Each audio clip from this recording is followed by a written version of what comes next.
ரமலான் ஆரம்பிச்சு இன்னியோட 5வது நோன்பு முடிஞ்சிருக்கு. உங்களுக்கெல்லாம் எப்படி நோன்பு போச்சுன்னு சொல்லி எங்கள் கூட வந்து ஷேர் பண்ணுங்கள். எனக்கு வந்து ரொம்பவே சூப்பராக போச்சு. இன்றைக்கி நோன்பு திறக்கிறதுக்கு நான் என்னெல்லாம் பண்ணியிருக்கேன்னா உங்கள் கூட வந்து ஷேர் பண்ண வந்திருக்கேன். எப்பயும் போல் ஃப்ரூட்ஸ்லாம் கட் பண்ணி வச்சாச்சு. நன்னாரி சர்பத்து, மேங்கோ ஜூஸு, முந்திரி அதெல்லாம் வச்சு தான் இன்றைக்கி நோன்பு திறந்தோம்.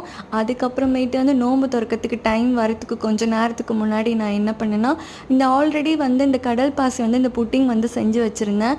அதை வந்து நான் வந்து கட் பண்ணி வச்சுட்டேன். கட் பண்ணோடனே பார்க்கும்போது எனக்கே சந்தோஷமாக இருந்தது. அவ்வளோ சூப்பராக வந்திருந்தது. எனக்கு ரொம்ப பிடிச்சிருந்தது. உங்களுக்கும் வந்து நான் எப்படி செஞ்சேன்னு சொல்லி உங்களுக்கு இந்த வீடியோ வேணும்னா கண்டிப்பாக வந்து கமெண்ட் பண்ணுங்கள். நான் நெக்ஸ்ட் டைம் செய்யும்போது கண்டிப்பாக வீடியோ போடுறேன்.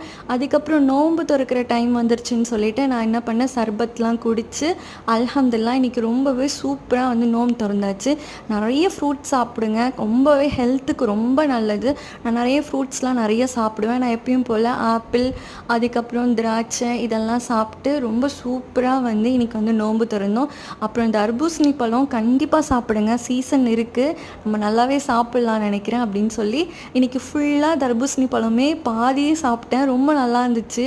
ஏன்னா வந்து நோன்பு என்ன சொல்கிறது, நோன்பு திறக்கும் போது என்ன சாப்பிட்ணுன்னு தோணும். ஆனால் கொஞ்சமாக சாப்பிட்டோன்னே வயிறே ஃபுல்லாகிடும். அந்த மாதிரி தான் இருந்துச்சு. அதுக்கப்புறம் பள்ளிவாசல்லேருந்து கஞ்சி கொடுத்தாங்க. அதில் வந்து லைட்டாக பக்கோடா வந்து போட்டுட்டு நான் வந்து ட்ரை பண்ணி பார்த்தேன் எப்படி இருந்துச்சுன்னு சொல்லி. ரொம்ப சூப்பராக இருந்துச்சு. அதுக்கப்புறம் மஹ்ரிப்லாம் தொழுதுட்டு வந்துட்டு இன்றைக்கி என்ன பண்ணேன்னா, நைட்டு டிஃபனுக்கு பிரியாணி பண்ணலான்னு சொல்லிட்டு கொஞ்சமாக பீஃப் இருந்துச்சு. சரி அதை வச்சு மசாலா கம்மியாக போட்டு பிரியாணி பண்ணலாம்.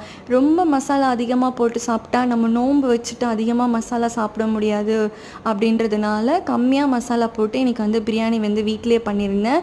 ரொம்ப டேஸ்ட்டாக இருந்துச்சு பிரியாணி.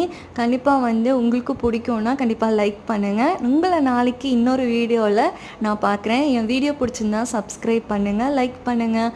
பிரியாணி வந்து எப்படி செஞ்சேன்னு வந்து உங்களுக்கு வீடியோ வேணால் கண்டிப்பாக கேளுங்க. நெக்ஸ்ட் டைம் பீஃப் வாங்கும்போது கண்டிப்பாக வந்து உங்களுக்கு வந்து ட்ரை பண்ணி காமிக்கிறேன். அது வரைக்கும் பாய்.